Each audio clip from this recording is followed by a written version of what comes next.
Les écrits de m'avoir invité. Un cours de Torah, c'est précieux. Et j'avoue que le Covid, ou à cause du Covid, eh bien, je suis frustré dans ma mission première qui est d'enseigner la Torah.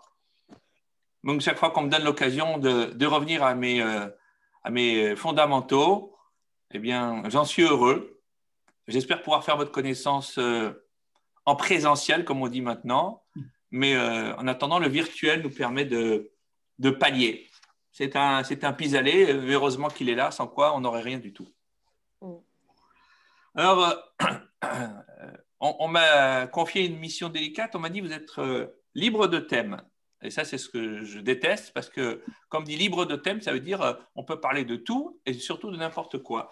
Et j'ai choisi de parler, évidemment, de la paracha de la semaine, Chayei Sarah, en liaison avec la paracha de Vayera que nous venons de terminer, et de rappeler un événement qui est important, c'est le fait qu'Abraham, comme le dit la Mishnah dans les Pirkei Avot, dans le 3e chapitre, a vécu 10 épreuves.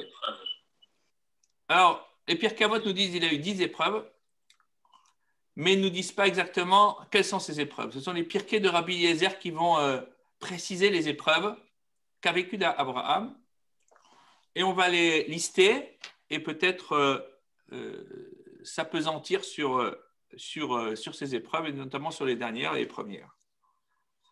La première, c'est de dire que lorsque Abraham est né, Nimrod a voulu le tuer, parce qu'il avait lu dans les astres que quelqu'un allait venir qui allait mettre à bas son système totalitaire. On peut dire que dans l'histoire de l'humanité, le premier totalitarisme, c'est Nimrod. Et le second, c'est sans doute Pharaon.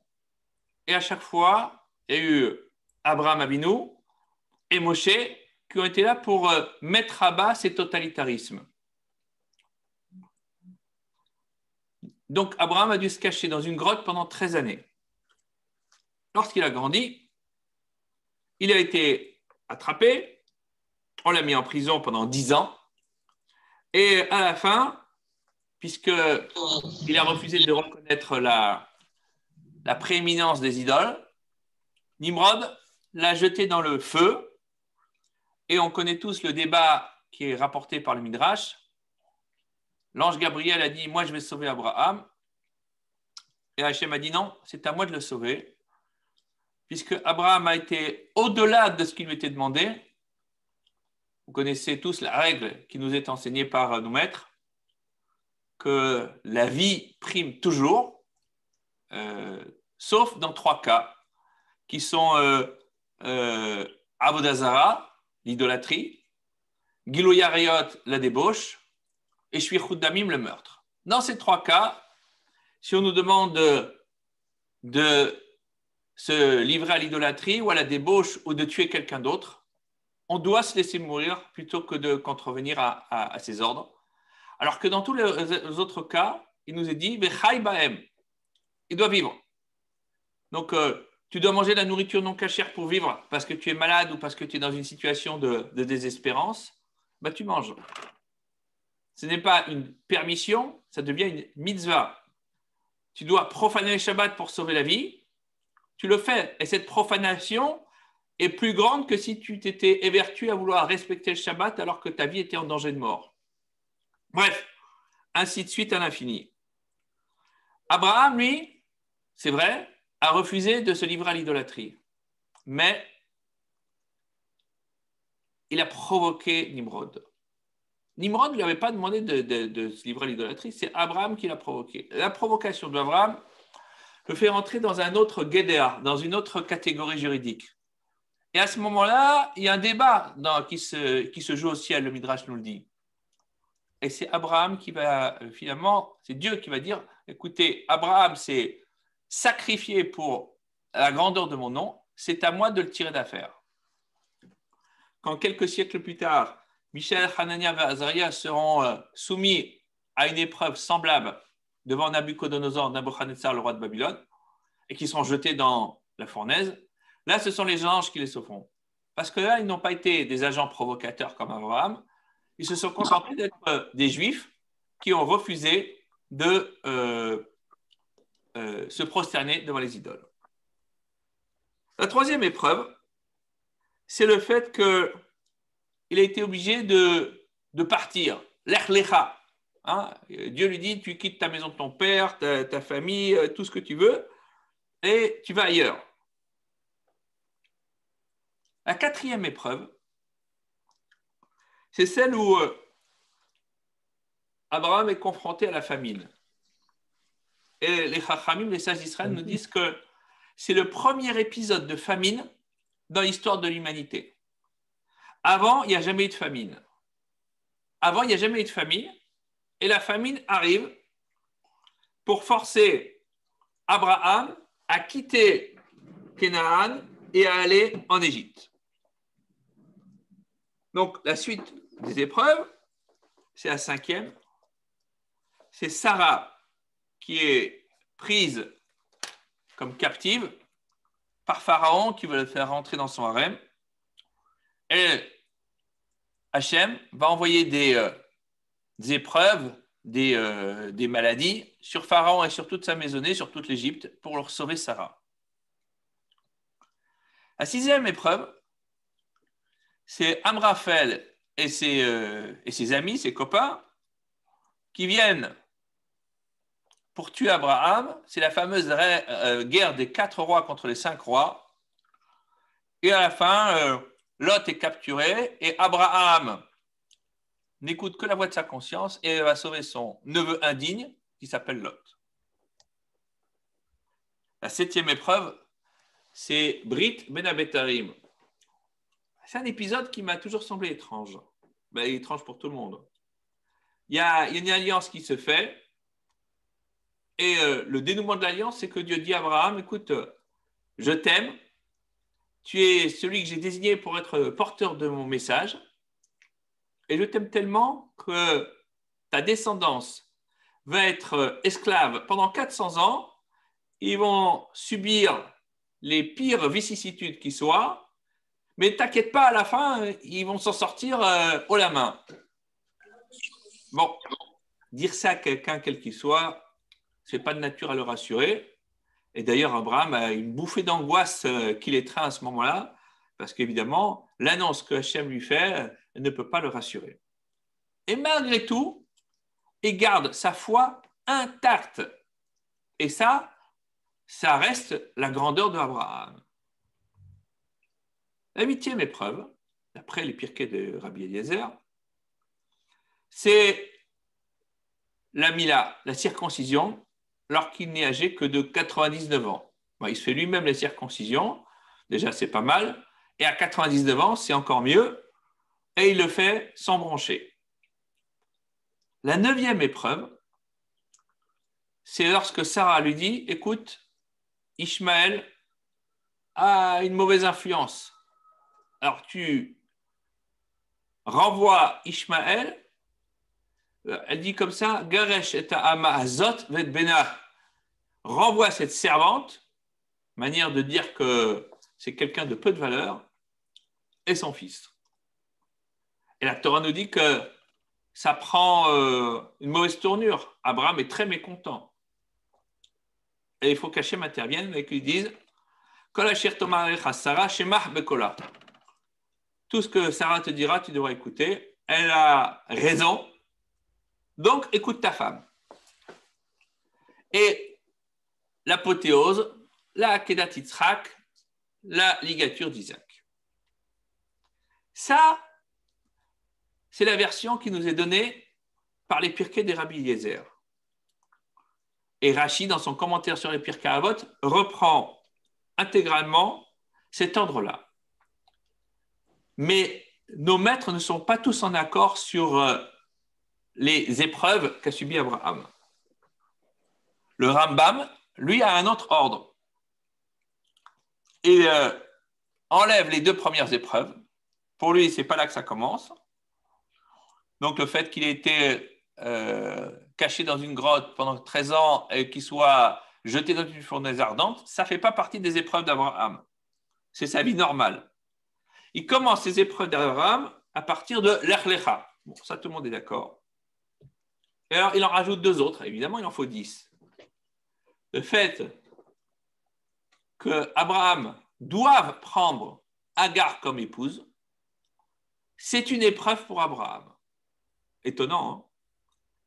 Et après, le fait qu'ils doivent renvoyer Agar lorsqu'elle est enceinte et qu'elle elle prend ses aises avec Sarah et que Sarah a fait une crise de jalousie monstrueuse à Abraham. Il dit, écoute, c'est bon, elle a la grosse tête parce qu'elle est tombée enceinte et que moi, j'arrive pas à avoir d'enfant. Maintenant, vire-la. Là, Abraham, il a moins d'état d'âme. Mais il n'en reste pas moins que là aussi bien pour Rashi que pour le Rambam, le point commun, c'est que la fin des épreuves d'Abraham se situe à la Akedat Yitzhak, à la ligature. Il y a un autre maître dont on parle moins, c'est Rabbeinu Yonah de Gérone. Et Rabbeinu Yonah, dans son commentaire sur les Pirkei Avot, il a une autre vision. Lui, il enlève la première épreuve qui est mentionnée par les Pirkei de Rabbi Eliezer, le fait qu'il se cache dans une grotte pendant 13 années, et à la place, il met tout à la fin, c'est un jeu de chaises musicales, hein, la Akedat Yitzhak, pas la Akedat Yitzhak, la Kevurat Sarah, le fait de devoir enterrer Sarah comme la dernière épreuve d'Abraham. Et il explique de la manière suivante, puisque Dieu lui a dit, Kum, it aler ba'aretz, va, parcours la terre, les orka ou l'orba, dans sa largeur et dans sa longueur, donc de tous les côtés, Kiecha et tenena, car je te l'ai donné à toi. Tu es le possesseur intégral de la terre, et donc tu fais ce que tu veux, c'est à toi, tu es propriétaire. Eh bien, nonobstant le fait qu'il soit propriétaire, Abraham doit quémander, marchander, acheter au prix ultra cher, bien plus cher que le prix du marché, la grotte de Marpella pour pouvoir enterrer Sarah. Donc pour lui, Rabbeinu Yonah dit ça, c'est une épreuve terrible, c'est la dernière épreuve. Une question se pose. D'après l'opinion de Rabbeinu Yonah, tout le monde se pose la question, pourquoi est-ce que Dieu avait besoin d'imposer une épreuve supplémentaire à Abraham après qu'il ait passé ce que le commun des mortels appellerait l'épreuve suprême, la Akedat Yitzhak, la ligature d'Isaac. Bon, alors il n'aurait eu que 9 épreuves. D'après Rabbeinu Yonah, il n'aurait eu que 9 épreuves. Pourquoi lui en rajouter encore une autre? Ça devient de l'acharnement. Après tout ce qu'il a vécu Abraham, ça devient de l'acharnement. Et rappelons-nous ce que dit le Midrash à propos de la Akedah, que le Satan s'est mis en chemin de Abraham et de Yitzhak, et à un moment donné, il s'est même fait passer, il s'est même transformé en fleuve, et ils se sont retrouvés quasiment noyés, et à la in extremis, parce qu'ils ont continué, ils ont persisté, parce qu'ils voulaient accomplir le tzivouï, l'ordre d'Hachem, eh ben, le Satan a dû reculer. Donc, ils ont eu des tas d'épreuves terribles, et pour aller à la Kedah, ils étaient vraiment chauds bouillants. Abraham, il n'a pas discuté, et Yitzhak, il n'a pas discuté.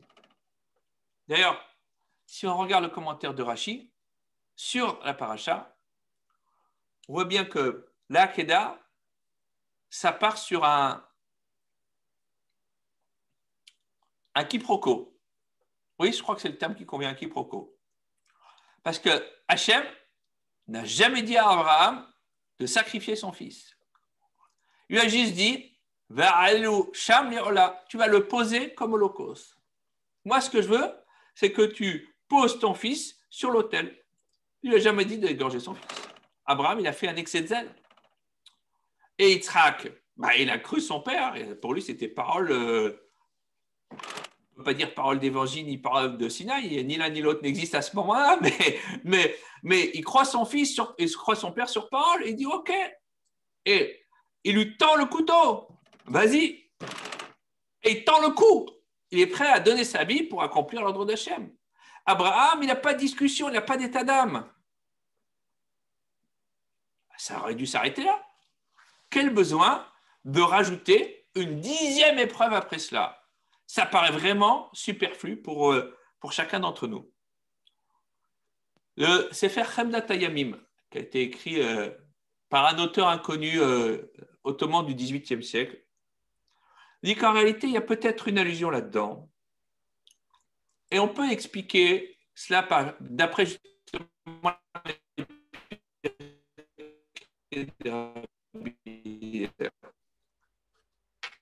et il dit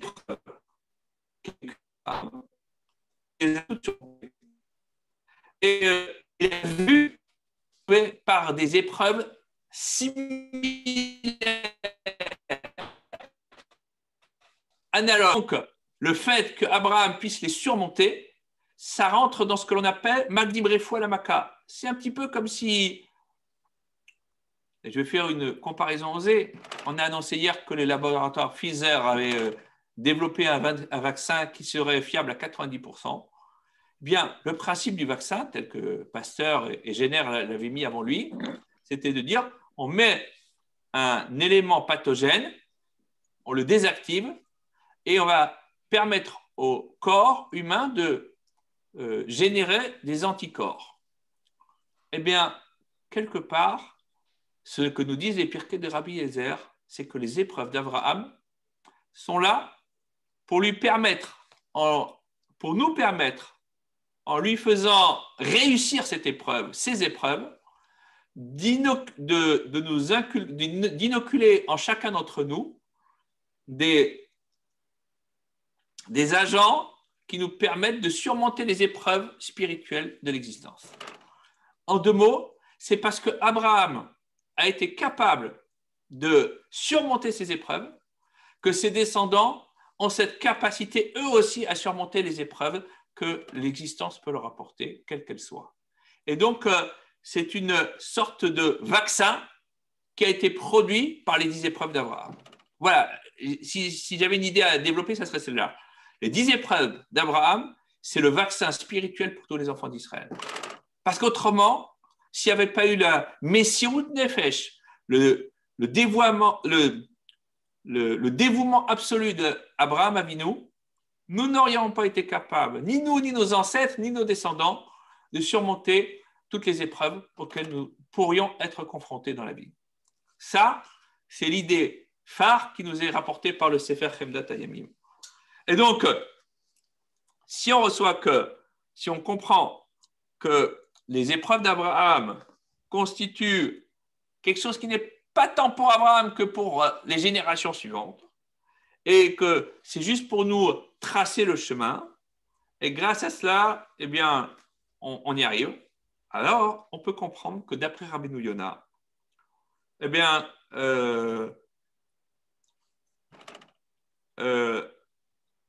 ça ne suffit pas. Il y a besoin d'avoir une autre épreuve après la Kedat Yitzhak, parce que c'est l'épreuve d'Eretz Israël. Donc, Rabbeinu Yonah veut nous prouver que dans toutes les épreuves que le juif se doit de vivre dans sa vie, il y a une épreuve majeure, la dernière, la plus belle et peut-être une des plus difficiles, qui est l'épreuve de la conquête et de la possession d'Eretz Israël. Et donc, on voit bien par là qu'Abraham va être confronté à cette problématique. Il est le possesseur légitime de la terre et pourtant, il a en face de lui des gens rusés, malhonnêtes, malveillants et il va devoir surmonter cette épreuve et rester, comme on dit aujourd'hui, zen, se comporter comme un gentleman face à des voyous. Regardez ce qu'il nous dit à ce sujet.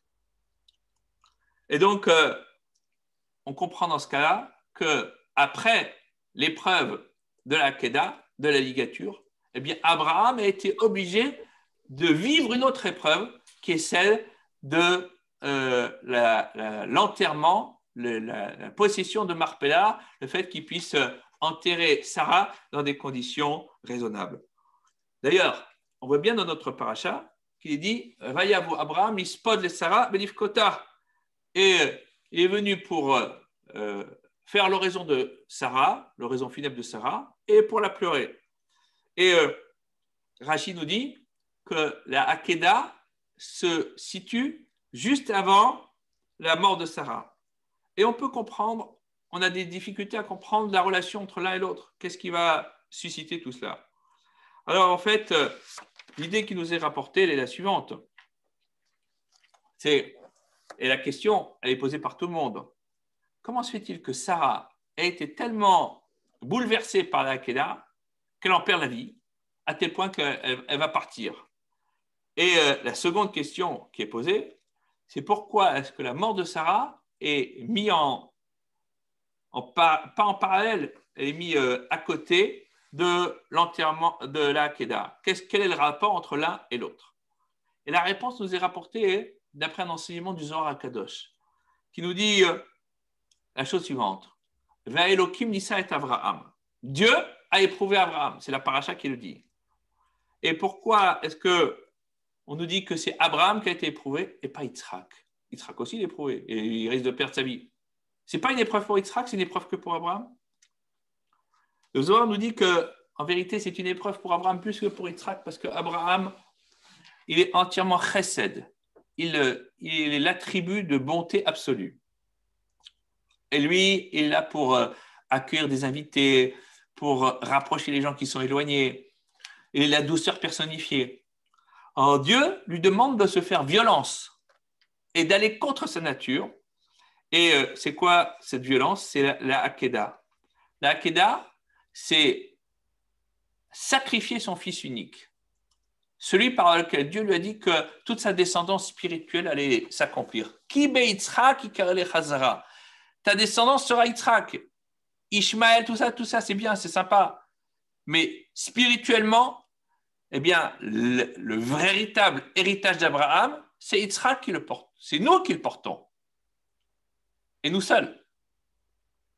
D'où la difficulté d'ailleurs de porter. Les autres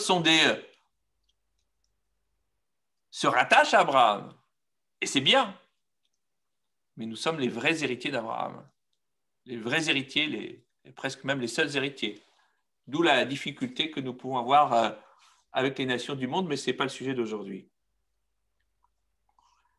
Donc pour Abraham, le din, la justice stricte qui va s'exprimer au moment de la Akedah, c'est une violence terrible pour lui. C'est pour lui une épreuve incroyable. Lui, il est chesed, il est bonté, on lui demande d'être dur. Pour Yitzhak, c'est la Gevura, c'est la rigueur, c'est Pahad Yitzhak, c'est Yitzhak qui est dans la rigueur absolue. On lui demande d'être dans la rigueur, il est dans sa nature. Donc, il n'y a pas quelque chose de contradictoire. Et d'ailleurs, c'est pour cela que c'est une véritable épreuve. Maintenant, on n'a pas résolu le problème. Pourquoi est-ce que la mort de Sarah intervient juste après la Akedah? Rabbi Chaim Ben Attal, le Roi Chaim HaKadosh, nous explique la chose suivante. Que, en vérité, lorsque Sarah est partie, elle avait terminé sa mission sur Terre. Quand quelqu'un part, c'est que sa mission est terminée. Nous avons tous une mission à accomplir. On ne sait pas laquelle. Et quand Hachem dit « tu rentres à la maison », ça veut dire que la mission est terminée. Et que maintenant, la personne n'a plus de raison d'exister. Le Khatam Sofer explique que bien que le tzaddik, le juste, ait terminé sa mission, tant qu'il a la possibilité de faire quelque chose qui va rapprocher les gens, de les remettre dans le droit chemin, il peut avoir des années bonus. Hachem peut lui permettre de rester sur terre parce qu'il a la possibilité de faire progresser les autres, de leur permettre d'aller de l'avant dans la Avodat Hachem, dans le service sacré. Et donc Sarah, bien qu'elle ait terminé toutes ces années, a été arrivée au bout de son compte, elle avait quand même une mission. C'était de contrebalancer le chesed d'Abraham. Elle avait cet aspect de digne de rigueur. Et donc, c'était vraiment son partenaire. Ils avaient un vrai partnership entre Abraham et Sarah. Abraham, c'était le chesed absolu. Et Sarah, c'était le din. Et chaque fois, c'est Sarah qui va pousser Abraham à accomplir la justice absolue. Et lui, il va résister. quand est-ce que l'existence de Sarah terrestre n'a plus lieu d'être? C'est lorsque Abraham est capable, de par lui-même, d'avoir une action de din, une action de justice stricte. Et donc, lorsque Abraham est capable d'amener son fils Yitzhak à la Hakeda, à la ligature, eh bien, Sarah n'a plus lieu d'être. Et donc, c'est la raison pour laquelle eh bien, la paracha de Chaye Sarah est accolée à celle de Vayera, parce que la Hakeda va précéder la mort de Sarah. Non pas comme punition, non pas comme cause psychologique, mais parce que spirituellement, Sarah n'a plus de raison d'exister sur Terre, parce qu'elle a rempli sa mission dans tous les sens du terme. Et donc, Sarah, qui était le complément d'objet direct justice de Abraham, eh bien, n'a plus de raison d'être lorsque Abraham, de par lui-même, est capable d'exercer la Midat Hadin. Et c'est la raison pour laquelle, lorsque Abraham est capable, de par lui-même, d'utiliser aussi bien la Midat Hadin que la Midat Chesed, la justice stricte et la bonté, alors Sarah n'a plus de raison d'être sur terre. Et donc, Abraham, jusqu'à présent, n'avait jamais été éprouvé par une épreuve qui contenait aussi bien l'attribut de justice que l'attribut de chesed, de bonté. Et cette épreuve, eh bien, c'est l'épreuve pour la possession d'Eretz Israël. Et c'est pour cela que, d'après Rabbeinu Yonah, il y a besoin d'avoir cette épreuve supplémentaire qui suive la Hakeda pour que Abraham ait terminé d'accomplir ces épreuves, de nous montrer le chemin, de nous avoir inoculé, entre guillemets, les agents pathogènes pour pouvoir nous permettre de nous défendre et de pouvoir accomplir la mission qui est la nôtre, c'est-à-dire de porter la Torah pour nous, pour tout l'âme Israël, sur la terre d'Israël et en dehors de la terre d'Israël. Et pour cela, il faut vraiment être les descendants d'Abraham dans tous les sens du terme. Et c'est la mission qui nous a confiée. Et cette semaine, eh bien qu'on soit confinés, on peut chacun à son niveau essayer de l'accomplir en respectant les règles, et c'est difficile, en restant confiné, et c'est très difficile, en respectant toutes les données qui nous ont été données, et puis en se renforçant dans l'étude de la Torah, dans le chesed que l'on peut faire à autrui. Et le chesed, il peut s'accomplir de différentes manières. Un coup de fil à quelqu'un qui est isolé, à quelqu'un qu'on n'a pas vu, c'est déjà beaucoup. Ça permet de recréer le lien et que cette épreuve elle puisse prendre fin et que bientôt, nous puissions tous nous retrouver dans la joie et surtout dans la santé. Voilà. Mesdames, si vous avez des questions, c'est le moment. J'ai respecté le timing? Oui, très bien. Très bien. Impeccable. Voilà, c'est mesdames. Bien avec l'ordinateur parce qu'on voit l'horloge. Hein. Vous m'aviez donné un timing, alors je peux le respecter. S'il y a des questions, je veux bien essayer de répondre. Voilà, si vous voulez. Je ne sais pas comment. Je peux parler? Oui, allez-y. Ah oui, d'accord. Bonsoir, monsieur le rabbin. Oui? Oui, je vous écoute. Ah, excusez-moi. Quand vous dites qu'en gros, disons que si vous pourriez parler plus fort, ça serait bien. Oui. Quand vous dites que la dernière épreuve est en fait quelque part pour les générations suivantes, pour nous aider à nous... Toutes les épreuves, pas la dernière, toutes les épreuves. Ah, toutes les épreuves, d'accord. Toutes les épreuves. Et moi, je voudrais faire un lien parce qu'en ce moment, on entend parler des fois de mémoire, les mémoires de nos ancêtres ou de ceux d'avant. Alors, je voulais savoir, est-ce que c'est une espèce de mémoire qui va servir aux générations suivantes? Et est-ce qu'il y a cette idée de mémoire comme des fois on peut entendre? Voilà, je trouve que c'est quelque chose qui... je ne sais pas si vous voyez de quoi je veux parler. Oui, mais la mémoire dans les questions ici, c'est une mémoire spirituelle. Ah, d'accord. Okay. Voilà. Donc, ce dont vous parlez, ça a son importance aussi, c'est la mémoire, parce qu'on dit toujours que, eh bien, il y a toujours la nécessité de perpétuer les enseignements des anciens. Mais là, c'est une mémoire spirituelle qui nous est donnée. Abraham Avinu nous a légué un cheminement, une manière de se comporter. Alors, tout le livre de Bereshit n'est entre guillemets, qu'un livre de bon comportement. Comment se comporter dans la vie de tous les jours. Et finalement, quand on voit les épreuves qu'ont subies tous les patriarches, toutes les générations de l'homme, on se dit qu'on a vraiment de quoi s'inspirer pour notre vie quotidienne. Tout à fait. Il y a pas de... Très bien. En tous les cas, moi, je voulais... Excusez-moi. Bonsoir. Bonsoir. Bonsoir, Monsieur Grand Rabbin. Moi, je voulais vous remercier parce que c'est la première fois que j'entends l'explication sur la Hakadat Israt. Ça veut dire quand c'est la première fois que j'entends que Hachem n'a pas dit clairement qu'il fallait sacrifier Isaac. Sacrifier, exactement. C'est la première fois que j'entends ça. C'est Rachid qui le dit explicitement. C'est Rachid qui le dit explicitement sur la Torah. Il dit, donc, en vérité, c'est ça, hein, le fond du proverbe. Hein. J'ai beaucoup aimé votre explication. On ne vous entend pas. J'ai beaucoup apprécié votre explication qui a été nouvelle pour moi, à savoir que Sarah avait fini sa mission parce qu'elle a légué ce qu'elle devait léguer à Abraham, c'est-à-dire le juste équilibre entre le chesed et le din. Là, c'est la première fois que j'entends cette explication, je le trouvais très, très intéressant. C'est pas de moi, hein. Je suis qu'un transmetteur. Hein. Mais moi aussi, j'ai trouvé bien, c'est pour ça que j'ai voulu vous la livrer, parce que j'ai trouvé que c'était une explication qui me paraît.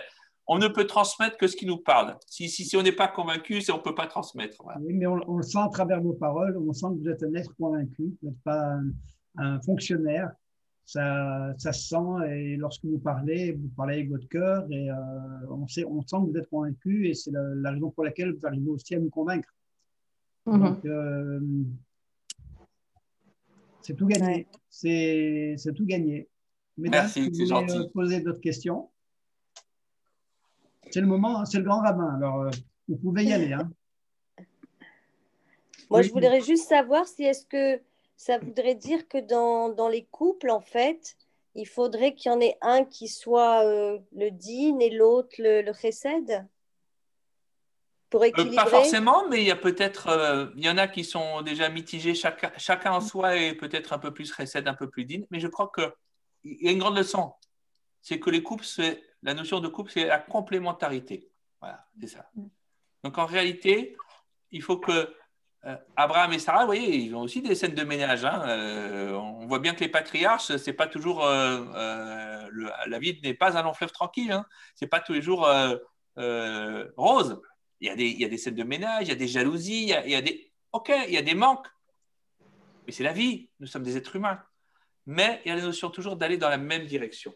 Et quelquefois, pour aller dans la même direction, on a besoin de savoir, voilà, un couple, c'est deux pièces d'un puzzle qui s'associent et pour former un tout qui essaye d'être harmonieux.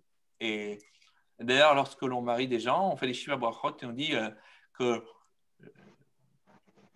le vœu que l'on formule, c'est que les couples puissent arriver à l'harmonie qui a existé entre Adam et Chava, le premier couple de l'humanité. Et pourtant, ils n'ont pas eu une vie facile, hein. Ça a été compliqué. Hein. C'est sûr. Ouais. Donc, on voit bien que l'harmonie, ça ne veut pas dire que tout est blanc, bleu et que tout est rose. Ça veut dire que c'est la capacité à traverser les épreuves ensemble. Ok, merci beaucoup. Je vous en prie. Madame Partouche. Oui, moi j'en profite puisque c'est le grand rabbin. Monsieur le grand rabbin, vous dites que peut-être pour avoir plus de chesed, ce serait bien d'appeler un ami, surtout cette période de Covid, pour le soutenir. Mais souvent, quand on a trop de chesed, ce serait quoi vraiment les conseils pour devenir plus gvura, ouais. Écoutez, on n'a pas forcément besoin d'être soi-même dur. Peut-être qu'il faut épouser quelqu'un qui est un peu plus sévère que soi. Oui, si on est seul dans la vie parce qu'on n'a pas refait sa vie, ce qui est mon cas. Comment on s'équilibre quand on est plutôt chesed, une tendance plus chesed que gvura? Ce serait quoi le conseil pour équilibrer au mieux? On ne peut pas. J'ai pas de réponse. Il n'y a pas de réponse. Je parle Il faut au Moi, être- j'ai retrouvé Rachid. Hein. Rachid Ouais. dit là-bas, vers aller loucham leola, lo amarlo shachato. Il n'a pas dit égorge-le. Et fichoué hafet sakadosh baruch shachato. Hachem, il ne voulait pas qu'il l'égorge. Et là, les alou, les har, la soto, ola. Juste qu'il le monte sur la montagne pour en faire un holocauste. Ou Michi Aeleu, Amarlo, Oridou. Et donc, c'est au nom du Midrash. Dès qu'il l'aurait mis sur l'autel, il aurait dit tu peux le descendre, c'est bon. Tu m'en as fait, tu me l'as apporté. D'ailleurs, la notion de korban, c'est pas sacrifier, ça vient de l'ékarev, rapprocher. C'est un moyen de se rapprocher de Hachem.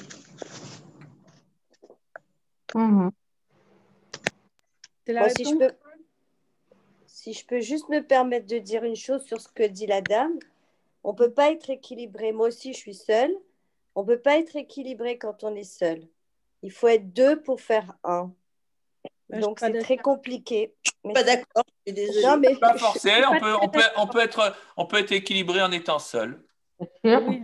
j'ai pas dit qu'on n'est pas équilibré, mais on n'est pas entier, on n'est pas un. On n'est pas C'est un tout. compliqué. On n'est pas un tout. Parce Oui, que mais pour faire un, il faut être deux. Oui, mais Non. dans sa propre moitié, on va dire, si je peux appeler ça comme ça, il faut quand même s'équilibrer un petit peu parce que si on Bien s'équilibre, sûr. on fait des... Excusez-moi, quoi. Si on ne s'équilibre pas un petit minimum, ça va être une catastrophe dans le couple. Et je pense que ça passe par l'équilibre du chesed et du droit, cet équilibre. Mais après, vous ne donniez pas de conseils. Bon, moi, c'était à titre indicatif. Mais je pense qu'il y a quand même des pistes pour travailler soit son chesed ou soit sa bonté. Bien sûr. Parce qu'on peut arriver à des catastrophes, il me semble, si on ne travaille pas sur les deux. On peut avoir des catastrophes au niveau de l'éducation des enfants, des catastrophes. Je veux dire, un conjoint, c'est pas non plus une béquille dans la vie. On doit quand même s'équilibrer un minimum. Enfin voilà, ça c'est, je pense, ma conception. Et vous pouvez être contre, hein. Mais voilà, c'est un peu mon avis, si je peux me permettre, monsieur le grand rabbin. J'ai entendu. Mesdames, Voilà. est-ce qu'on peut libérer le grand Oui. rabbin? Oui. Bah, Bien. écoutez, merci de m'avoir accueilli. J'étais ravi de faire Merci. votre connaissance à tous, de pouvoir échanger avec vous. Et j'espère que la prochaine fois, on pourra se voir en présentiel. Voilà. À très Moi, bientôt. j'ai juste une dernière question, monsieur le grand rabbin, qui Ouais. n'a rien à voir avec le cours. La petite dernière, allez-y. Allez, la dernière. À partir de quand, vu le confinement, je peux vous appeler pour le certificat de judaïcité? C'est pour l'ALIA, voilà. Bon, écoutez, en vérité, je vais vous mettre mon adresse email Ouais, et vous allez m'écrire et je vous répondrai. ok. Parce que là, c'est compliqué en ce moment. Non, mais ne vous inquiétez pas, je l'ai fait quand même, mais simplement, je ne l'ai fait pas en présentiel parce que c'est un peu… Ouais, je comprends. Ah non, mais voilà. Je limite au maximum les rendez-vous. D'accord, J'en fais quand même quelques-uns, mais très peu. ok. Je m'excuse, hein, ça n'a rien à voir avec le Non, cours. mais c'est pas grave. C'est bien. Mais ça peut intéresser d'autres personnes. Exactement. Voilà, en même Alors temps. voilà, c'est donc grandrabbin@consistoireRégionale-de-Lyon.org. Oula, Et voilà, vous avez mon adresse mail, vous pouvez m'écrire dessus. très bien. Je vous remercie beaucoup, monsieur le grand Mais je vous rabbin. en prie, et une bonne semaine chez vous à Tov, et beaucoup de bonnes Merci. choses. Et prenez bien soin de vous tous. Une Merci. bonne santé à tout le monde. Merci. Chez vous à Tov. Amen. Merci. À Au bientôt. revoir. Au revoir. Bonne soirée, Colcous. À mardi prochain, devant Hachem. Daniel, vous avez l'adresse Merci, de Daniel. l'email parce que je ne Oui, la vois pas du tout. Je vous l'enverrai. Allez, d'accord. je vous l'enverrai. Ok. Merci beaucoup. Toutes les personnes qui veulent d'ailleurs la voir, je mettrai sur le groupe. D'accord? Allez, super. On peut envoyer les documents par email ou il faut aller les porter les originaux? Alors ça, je ne peux pas vous répondre, je ne sais pas. Vous enverrez un message au grand rabbin, il vous répondra, je ne sais Eh pas. oui, parce qu'il faut la ketouba et tout le cinéma. Ah oui, Ouais. il faut les originaux, on ne peut pas envoyer que des photocopies. Non, mais s'il le fait, c'est qu'il a l'habitude, là. Oui, oui, il a dû en faire déjà. Bah oui, parce que là, on ne peut 7 pas se jours, à mon déplacer. avis, Alors, oui. C'est compliqué. Envoyez-lui un petit message sur son mail et puis il vous répondra. Bon, en tout Ok. cas, alors la semaine prochaine à Yerushalayim, avec vos familles, les Hashem, c'est ça? Amen. Amen. Amen. Amen. Passez une bonne Ouais, soirée. si Si Dieu vous veut avez d'autres bientôt. questions, le cours était court, mais il était intéressant et Très ça intéressant. nous a permis effectivement de découvrir ce personnage qui est un personnage qui a énormément de qualités. Je le connais depuis pas mal de temps. C'est le frère de Didier Dahan, qui est un ami assez proche, et j'ai pu faire sa connaissance. C'est un monsieur qui est passé par les grandes yeshivot. C'est quelqu'un qui est très humble, mais qui pourrait effectivement faire valoir ses qualités. Et il est passé par pratiquement les plus grandes yeshivot du monde, Mir, Ponyovitch, etc. Ah ouais. Donc, c'est quelqu'un qui a un vrai bagage de Torah. Et Wow. c'est un vrai homme de Torah. C'est pas un fonctionnaire, comme j'ai dit tout à l'heure. Voilà. Eh bien, écoutez, mesdames, Merci beaucoup. voilà, Merci, on va- Daniel. on va se quitter en se promettant d'être présent la semaine prochaine de Hashem avec un nouvel. En bonne santé. En bonne Et santé. Amen. Compris chacun pour l'autre. Et Hachem, il exaucera les culottes de chacune. Amen. À très Amen. bientôt. Bonne soirée, Coltou. À bientôt. Merci Daniel, bonne Avec soirée. plaisir. Au revoir. Au revoir.